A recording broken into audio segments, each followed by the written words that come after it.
Hello and welcome back to the channel, welcome back to another video. In this one, myself and George from Ingenuity Fantasy, which if you don't know about Ingenuity Fantasy, do check them out. Link is in the description to the video, ingenuityfantasy.com, all sorts of good stuff on there. They've got articles from various different people on captains, fixtures, differentials. They've got Transfer Wizard, which is a cool tool where you put in what position you need, how much money you've got to spend on it, and it'll give you a ranked list of players to consider. And then the player rankings, which we'll be talking about today. So myself and George have made top 10 lists for 6 different categories. We've got budget defenders, budget mids, premium mids, budget forwards, premium forwards for the next 5 weeks. So let's get into it. Hi guys, and welcome back to the FPL player rankings for Game Week 3. As always, we will get started with the defenders and the cheap defenders. Not huge amount of anything really going on. It's nowhere near as loaded a section as I think we, say last year was. Either way, we will get started. I mean, a good place to start is probably Richards. I mean, you've got Richards very, very high, and I've got him very low. I think I'm just not that moved by Palace, to be honest. And I think that Villa and Liverpool fixture within the next 5 is just a little bit scary. Yeah, see, I think the Palace defences look very good in these first couple of weeks. I think against Liverpool in the Community Shield, it didn't look bad at all. I think against Chelsea, again, didn't conceded some chances, but didn't concede a goal. And then I thought they looked all right in Europe, and as expected. But then I didn't think they looked bad against Forest either. I just rate their defence, to be honest. And Richards should be quite good for DEFCON. So yeah, that's the only reason, really. Yeah, I think for me also, I'm a little bit concerned about Gahey leaving. If Gahey leaves, that defence just does get significantly worse because he is a quality defender. So I think, there just are that combination of fixtures and, risk around Gahey leaving. It's just something I would probably personally wait and see. Because then, they have Arsenal not that long after Liverpool as well. They just don't really have a nice chunk of fixtures for Palace. So that's kind of all that mainly concerns me there. I think another player worth talking about is kind of interesting to see, where people land. Because in theory, we're all saying, oh, Man United, look quite good. And they do look quite good. But, where do you land on Dorgu and Yoro then? Because they haven't seen the amount of popularity that, United's sudden resurgence would potentially warrant. Yeah, I mean, Yoro I'm less keen on. As you can see, he's not in my list. He is in yours. But Dorgu, I absolutely love Dorgu. I think the problem last season was that we weren't sure he was definitely going to be nailed as that guy. Yeah. I think now we can safely say he is. And I'm not expecting like a ton of clean sheets from United at all. But I just think that he gets forward a lot. And he looks pretty good when he does do it as well. Yeah. Now they've actually got players in attacking positions who can kind of do something at least, which is quite a comparison to last year. The likes of Cunha and Mbeumo have started very well at United, I think, especially Cunha. So I do think they've got a bit more quality in the final third now. So I really like him. Yeah, I completely agree for pretty much exactly the same reasons. Also, I don't hate Man United's fixtures either. They've got Burnley at home this week, which is, as good a fixture as it gets, potentially. You're looking at captaining players in those sorts of fixtures. And then they've got City away. I think obviously that is a tough fixture. If there is a time to play City though, probably not the worst time to play them. And then, they've got Chelsea, who do look good, granted, but then they've got Brentford and Sunderland out the back end of that 5, which is a nice pair of fixtures. So yeah, definitely not a bad set of fixtures to target Dorgu with either. I think, yes, another. Now, moving on to a player who I think the only issue here would have to be risk about rotation, and that's, Jed Spence, because I've got him at 2 and you haven't got him on your list at all. I think Tottenham look absolutely incredible. Their fixtures are unbelievable. I don't think you can see a better block of like 5 or 6 or 7 fixtures all season from any team. It's absolutely fantastic. And, he looked very, very solid. He's also, believe 6th in the league for expected goal involvements for defenders. So, there's not much to dislike about Jed Spence other than that potential that he gets rotated. Yeah, I really like him. I like Spurs at the moment in general. Obviously, Van der Ven's top of my list, both of our lists. Yeah. I think their fixtures are brilliant. They look defensively a lot more solid. In general, actually, just form. If you're talking about fixtures, form, they've got both right now. And he's playing at wing back. I just do worry that Udogie comes back in potentially. I'm not saying that Spence won't necessarily be first choice, but I just think that Udogie could come back in at some point, which worries me. Yeah, and it's a completely valid concern because I mean, also I am a big Udogie fan as well. I think Udogie's a great player. I think at the moment though, Frank would probably be pretty wise not to change the team too much, considering they just went to the Etihad and won 2 and kept a clean sheet. That sounds like in theory a defense you don't really want to mess with. So that's pretty much why I think the faith in Jed Spence probably will continue at least through this great run of fixtures, which is, where the majority of points will be had, especially if for a defender. Now, moving on to the premium defenders, again, you can see Tottenham's form and fixtures reflected in the fact I've got Porro at 1. You've also got Porro quite high as well. Porro is just, I mean, going into these fixtures, any player would be great, but especially someone that attacking it on set pieces. I mean, there's plenty of points there to be had. Yeah, there's really nothing not to like about Porro. I mean, he is very attacking, like you say. Spurs haven't conceded a goal yet this season. So they just look great going forward and defensively at the moment, which as a West Ham fan is quite hard to say. But they look very, very good right now. I think that Porro at 5.5 million is just a bit of a bargain. Yeah, exactly. And I think, that's the way to sort of look at it. If you look at him in terms of other transfers, it's not been the greatest start to the season for premiums pretty much at any position. We're seeing players in other price ranges come storming through. And I think if you were one of those people who started on like a Tarkovsky or, went down some silly route like that, just do not overthink the move to put, do not overthink the move to Porro. I think, there was a lot of hype around, Everton, granted, Everton kept a clean sheet, but I think, 5.5 million for a Tarkovsky when there are Porros for 5.5 million, assists and clean sheets are still king ahead of defensive contributions. So I think, those are the sort of moves you want to be making at this time. And, it wouldn't be considered knee jerk because you definitely want a slice of Tottenham's defence in some way or another. And Porro is probably the best route into that if you have got the funds. So definitely not one to overthink. Another player, if you do have that sort of similar level of funds, is Munoz. Again, kind of similar to Porro in the sense that their defences look decent. Granted, it's Crystal Palace and, you might not trust what happens with their defence like me, but I think, he managed to grab an assist as well. And, we do know how far forward Munoz gets. So another great option at that 5.5 range. Yeah, I like Palace's fixtures and Munoz is just doing what he did all of last season. This isn't anything new from Munoz. We know exactly what we're getting from him. He'll get so far forward. Palace defence looks maybe a little bit better than last season. It's probably a bit premature to say that. I do agree with your point, though. If Gehi leaves, for a team that plays 3 centre-backs, they are very short on centre-backs. They've only got 3, basically. So you'd expect them to buy at least one, maybe 2 centre-backs by the end of the window.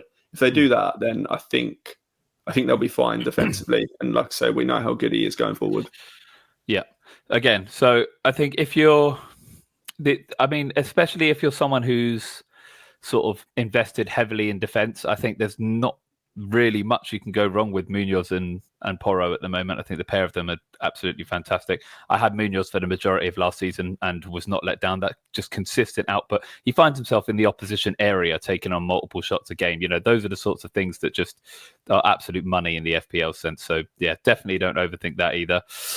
One pick I have absolutely overthought, though, just on that subject, is Gabriel. I think for me, I also have a quality defense. There's absolutely no secret. But even I, even someone who believes in Arsenal's defense, I'm absolutely terrified by their next fixtures. Liverpool and then Forest, who look absolutely flying, and then City and then Newcastle, who just showed, with 10 men that they could still put 2 past Liverpool. I think there's a lot to be worried about as far as fixtures go for Gabriel. Yeah, the fixtures don't get much worse, but as a defence, it doesn't get much better. Yeah. So I think that the fixtures are the only reason he's not number one for me. Gabriel is everything we want in an FPL defender. Ridiculously dangerous in the opposition area, which Arsenal just seem to be absolutely targeting as a route to goals. Yep. And the defence is just the best in the league. So the fixtures are terrible, but I do just think he'll tick along with points. Yeah, and we even saw that last year that he is more than capable of just doing that tick in. I think I think for me, it's they are capable of clean sheets, but I struggle to see how at least 3 out of those 4 teams don't manage to get one past them. So, I think he occupies in that position. He's absolutely not a sell, but if you were planning on buying him, I think you probably would rather move to a Porro or a Munoz just at the moment for these next 4. But that's at least that's just where I stand. Anyway, that rounds out the premium defenders. Let us know what you think of our lists. Let us know if there's anyone we missed, and we will see you again for the midfielders. All right, and welcome back to the midfielder segment. We will get started straight away with the cheap midfielders. One place to start with, which I think Brad is probably a bit mystified on my end, is why I've got Reinders so low. And for me, it's not necessarily that Reinders is even, particularly low.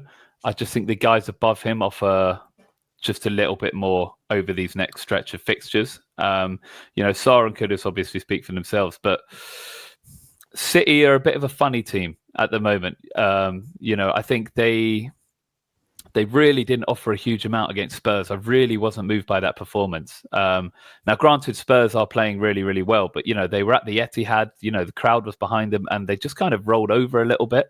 And so I think City, in that sense, they're a bit of a fair weather team at the moment when it comes to, those sort of big games. So for me, I was just a little bit unmoved by that. And, they've got a good United team in 2 weeks. Then they've got Arsenal the week after that. It just seems like kind of tough sledding for a Reinders, that's all. Yeah, the fixtures aren't incredible, but I am trying not to look too much into that Spurs performance, just because Spurs seem to be a real bogey team for City for some reason. Every time Spurs manage to turn up and get a result. I don't really know why that is, but I'm trying to not look too much into that. And I just think Reinders looked so good in that first game, and City looked so good in that first game, that I trust myself to take that game as what City are going to be rather than the Spurs game. Yeah, and it's completely fair. And Reinders in that first game did look so good in that sense. I think for me, if they, once they get those United and Arsenal fixtures out of the way, he'll go straight to the top. But I think, another team who is always up for City is Man United as well.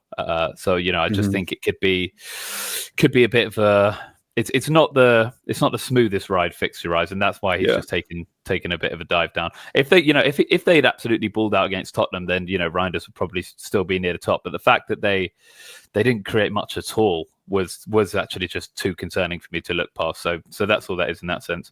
And then Ndiaye, Ndiaye is an interesting one for me. I mean, the fact he's on penalties is, always going to underpin where he is in this list, because, that is just absolutely vital. But, I did catch some of the Everton game, and he did look really dangerous. He is very, very direct. But, mainly one of the main features is just Everton's fixtures over the next 5. They've got Wolves, Villa, West Ham, and Palace, with, potentially Eze missing as 4 of their next 5. And, fixtures just, that is on the upper end of fixtures. Yeah, the fixtures are quite nice. For me, it's more that he was lower down my list. I mean, a penalty taker at 6.5 million, you'd think would always be top 3 of this list, really. The reason that he wasn't for me is just that I think I thought the Everton attack was really, really bad. But I think they've signed quite well. I think Dibbling will help. Dewsbury Hall's good. Grealish has been a big boost for that attack. Yeah.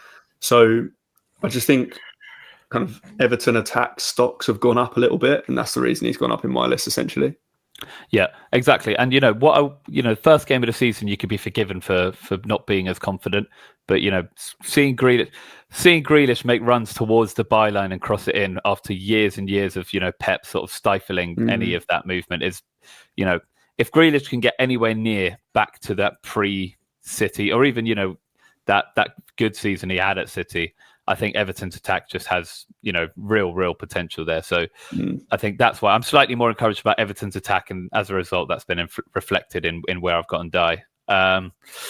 Now, another attack that I have been naturally moved by is Forest, and I think they just tend to replace really well. They lost to Langer, but Ndoye seems to have slotted in really well. He's Forest's highest scoring player this season, even more than Chris Wood. So I think between him and Callum Hudson-Odoi going into that fixture period where they've got West Ham at home, who, no offence, you might be the worst team in the league at the moment, and then Burnley and Sunderland in 3 and 4. I mean, I like the team, I like the fixtures, and those two players are in a great position to get some points. Yeah, I kind of agree with you. I mean, neither of them are in my list, but I do agree with you. I like the team. They're playing very well. The fixtures are very good. For me, I think over these next few weeks, there'll be European football involved, and I'm not sure that the minutes will be there for both of these guys, especially given some of the signings that Forest have made. They've actually bought very well in like backup players for positions. Like Amari Hutchinson, for example, he'll get minutes, I'm sure. Yeah. I'm just not sure that the minutes will be quite there for these guys. I do think they'll do well if they do get the minutes, though. Yeah, and that's a completely valid. I think that's probably where quite a few people land on them, because they are at quite a cheap price point, and you'd like to think that if those minutes are absolutely nailed, then there's no reason they shouldn't be near the top of both of our lists for these fixtures. So completely valid in that sense. And so on to the premium midfielders now. I mean, we have to start probably naturally with Man United. Cunha is looking increasingly more dangerous, and he just looks in and around everything exciting that's happening for United at the moment. Yeah, if I was buying a midfielder this week, he would be it. He looks unbelievable right now. Everything he's doing just looks so dangerous. He hasn't scored yet, but he's done everything else. He's done everything else right. So I just think this week, especially with that fixture of Burnley, I can't see him not returning if he keeps playing the way he is. Yeah, and he's averaging an XG of about 0.95 at the moment. So one of the more unlucky players not to return. This season. And yeah, as you say, just going into that Burnley fixture, I mean, he's a potential captain for a fixture like that. So yeah, there's a lot to be excited about Cunha. Man United seem to be somewhat clicking. They were unlucky with the Fernandes penalty. But yeah, I think Cunha is definitely reason to be excited about, and so is Mbeumo. I think the fact they're both the same price, given Cunha is more direct, means you'd probably lean towards Cunha. But the fact they are the same price means Mbeumo could also be a great differential option, if you are trying to edge ahead. So definitely a lot to like in that Man United attack. Another player that I quite like at the moment is Gakpo. I did actually bring in Gakpo ahead of one of the most painful games of football I've ever watched, but it did pay off in that sense. I think 7.5 million is great value, but that's partly because, and the reason I brought him in, the reason I brought Ekitike in, is just because I'm riding on the fact that this is now what Liverpool's attack is gonna be, and that won't change. So Ekitike looks every part, the 80 million pound striker, and I think Liverpool just will always score plenty of goals, so the upside is just always there. Yeah, Gakpo has looked very good, very good. For me, I'm less confident that Isak won't be a Liverpool player by the end of the window. I'm not saying that I think he will. I just think it's more up in the air. So the likes of Gakpo and Ekitike will be rising up my list when the transfer window shuts, and Isak isn't a Liverpool player, is the only reason he's down there for me. Yeah, and it's completely fair. I just think, with Liverpool have some pretty good fixtures coming up. After Arsenal, they've got Burnley and then Everton and then Palace. So, by that time, you probably have a clearer idea. And if there is a time to move for your Gakpos and your Ekitike, so that Burnley, Everton, Palace little block is is not bad at all. So, yeah, Agreed. quite excited by Gakpo. Mm-hmm. And then a final one that I want to touch on briefly. I think I did a bit of this nonsense last season, and that was just sneaking Brennan Johnson into the end of some lists. Again, that is mainly a reflection of Spurs and mainly a reflection of their fantastic fixtures. But he just seemed to find himself in really, really dangerous areas all the time. He was always the guy at the back post making that run into the box. So, he's got a goal across 2 games now. His minutes have been good. His XG has been good across both games. I just think as long as he keeps starting, he's a fantastic option for this fixture period. He does find himself in really good positions all the time, always on the end of a cross, like you say. He finds himself in high XG positions, so that when he does get chances, they're usually a tap in or a 1v1 or something good. Yeah. I maybe need to see a little bit more. I need to see more minutes. I mean, not that he hasn't got good minutes, but I just need to see more consistency of those minutes before he's an option above some of these other guys anyway for me. Yeah. And I think also the main thing holding him back at the moment is, at the minute you've got 3 Spurs transfers and there just are quite good Spurs options across the board. Van der Ven, your Kuduses, your Poros. So, there is also the opportunity cost to using that Spurs spot on Johnson at the moment. So that's also something that probably holds people back. But yeah, so that rounds out the premium midfielders. Let us know what you think of our lists. Let us know if there's anyone we missed, and we will see you again for the forwards. Right, and welcome back to the forward segment. We will get started straight away with the cheap forwards. Potentially the most unmoving list of any segment since FPL player rankings began. I don't think there's anyone here that should excite anyone too much. If Strand Larsen gets that Newcastle move, then that he automatically becomes a fantastic option.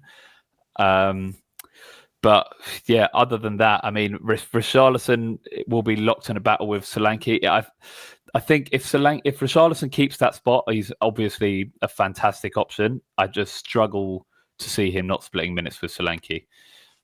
Yeah, I do agree. I do think he probably starts until something doesn't work, because whatever's going on at the moment is working very, very well, and he is performing very well. But there probably will be early subs, and if anything starts to not work, I think we see a Solanke start, and then Richarlison is honestly probably still 3 on this list because the rest of the list is dead. But a much worse option. Yeah. And honestly, it's not even necessarily worth touching that massively on the rest of the list. It kind of spells it out for itself. It's just sort of reaped with, potential rotations or bad fixtures. Anyone not near the top of this list shouldn't be considered really. And so with that, we will move on to the premium forwards where there is, plenty more to talk about. I think a good starting spot will probably be João Pedro. Now, I mean, obviously fantastic performance against West Ham, but, we do see him getting some minutes at the 10. What do you think are João Pedro's prospects moving forward? Do you come in after him now or are you a little bit more cautious? No, for me, he is now a much better option than he was last week or before. I was pretty cautious on João Pedro. My expectation was that it would be him and Delap fighting for minutes up front, and that would look like João Pedro getting 65 minutes and Delap getting the rest every single game.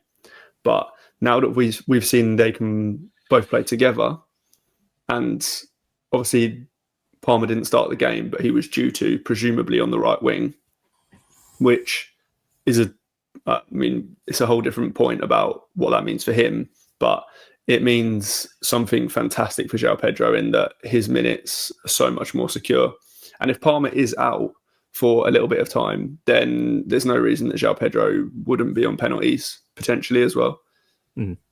Yeah, I think part of why it's interesting is, there's not many players at the price range. Not many people have the availability to move to João Pedro at the moment, because I think if you have someone in that similar price bracket, like a Wood, for example, you're probably not moving. And, if you have an Ekitike, you're probably, I mean, you're definitely not going to move either. So he's quite an interesting one. You probably have to free up some funds from midfield, but I mean, Only he did Bowen, maybe. Bowen, exactly. Yeah, Bowen. I think if you hadn't moved off Bowen last week, I think you can now pretty safely say that it is time to hit the panic button on Bowen. Mm-hmm. So yeah, João Pedro from Bowen is a move that we would definitely recommend, or your Woods. There's not many bad options for moving off of Bowen at the moment, to be honest. But yeah, Wood and João Pedro are definitely your ways to go there. Now, in terms of freeing up a bit more funds, if you can stretch to someone like a Watkins or a Gyökeres, is that something you continue? We'll start with Watkins. Really, a lot of people I think are quite panicked by Aston Villa, but they do have great fixtures, and Watkins is a known producer, so probably best to hold him. Yeah, I've got Watkins, and he's going absolutely nowhere from my team. Villa have been very underwhelming in these first two games. Very underwhelming. I was expecting something a lot better against Brentford. I mean, Newcastle were just very good, in all fairness, and then they went down to 10 men. So I can completely get that result, but I expected a lot more against Brentford, and we didn't see anything good really. However, I do think that Villa's fixtures are really, really nice. So I just can't see a world where selling him is a good thing. I think if Gyökeres had good fixtures coming up, then it may be a different story. But with his fixtures not being great and Watkins being really good, then I just think you hold him. Yeah, and I think that's basically what it comes down to. If you are someone who is worried about the performances of the last couple of games, and Gyökeres is this shiny new toy. He got a couple of goals against Leeds.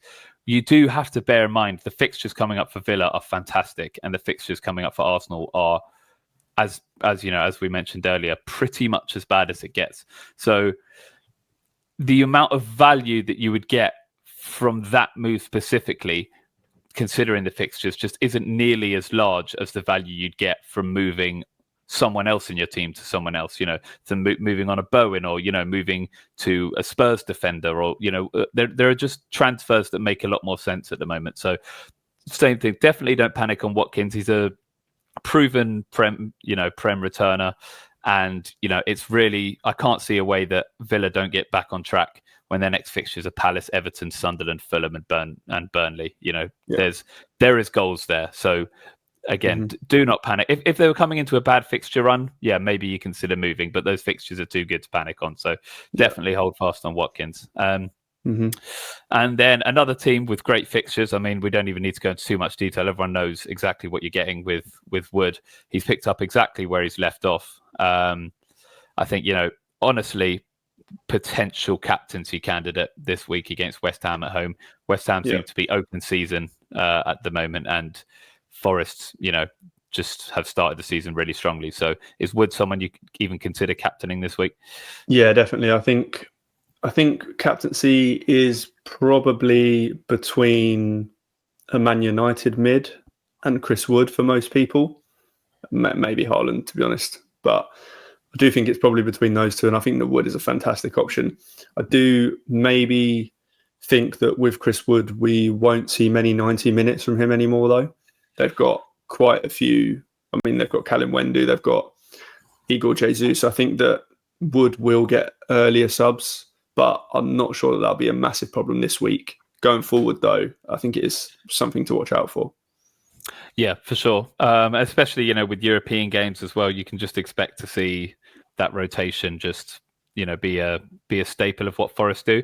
They have, as you say, they have gone out and got the depth to now do it. Whereas, last season, I think they were maybe a little bit thinner. But yeah, I think there's not much to dislike about Chris Wood, honestly. And as long as West Ham are playing like this, I mean, I personally probably will be captaining him. So yeah, I just think Wood is a fantastic option for sure. So yeah, that rounds out the premium forward segment and indeed this week's FPL player rankings. Let us know what you thought of our lists. Let us know if there's anyone we missed, and we will see you again next week. And that is all for this one. If you haven't already, do check out ingenuityfantasy.com. The link is in the description. We'll see you again in the next one. Make sure you hit like, make sure you subscribe.